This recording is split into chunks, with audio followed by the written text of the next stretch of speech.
Ralph Waldo Emerson put it beautifully with this quotation when he said that the louder he talked of his honour, the faster we counted our spoons. Because that's exactly right, because the more you praise yourself up, the more you'll turn people off. So the way to get around this, of course, is to use testimonials. And when you do get testimonials, don't be satisfied with just one or two, because what you're looking for, there's no way you can control the testimonials you're going to get. And what you're looking for is this sort of testimonial. This is a perfect example of what you really want, and I'll tell you why in a minute. Read the first paragraph here. Prior to attending the masterclass, I was a little unsure how things would unfold and whether it was going to be any use to me. Now, of course, that chimes exactly with the thoughts that your prospect's having at that exact moment.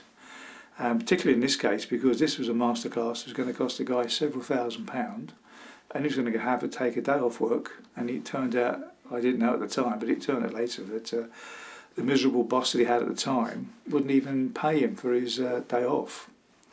But it had worked out well in the end, because I was able to help him get his own website and business together, and he was able to give the boss the pink slip. So there is some justice.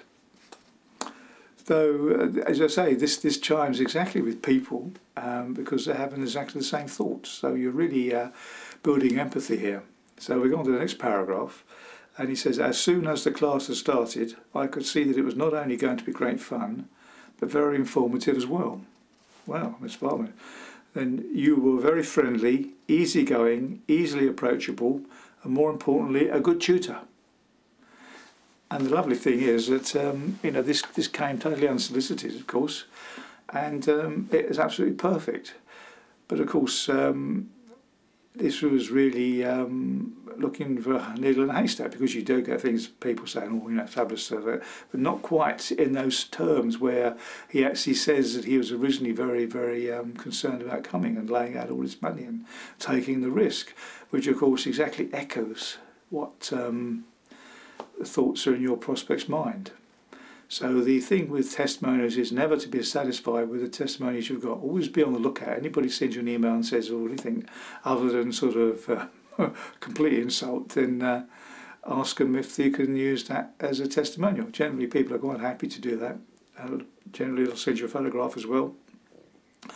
And obviously if they've got a website, then you'll offer them a link to their site, which is usually all the incentive you need. So and that's all you need.